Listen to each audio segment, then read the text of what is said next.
with my boys. We got Henry over there, and we got Walter. And where are we headed today, boys? To the missile site. Yeah, down to the Atomic Ranch, right? That's what I was gonna say. Yeah, perfect. Yeah, we're headed down there. What are we going to be doing today?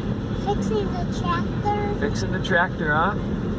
Yeah, one of the U-joints went out, and, well, it didn't go out. The bolts fell out, and then the assembly fell apart, and, yeah, so we got a couple of new U-joints for the Old Allis, and we're going to get those installed today so we can get back to business. Get to digging, right?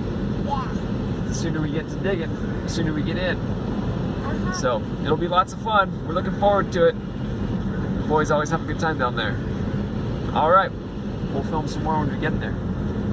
Here we come. Pulling up to the Thompson Atomic Ranch.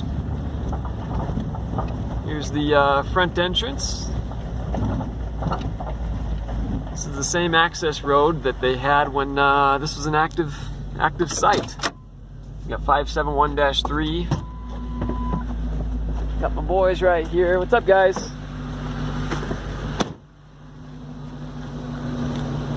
Got a little silhouette of the mountain range.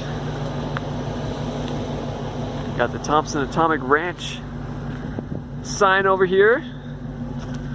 One of these days I might do a little video on the making of that one. That was pretty fun to do.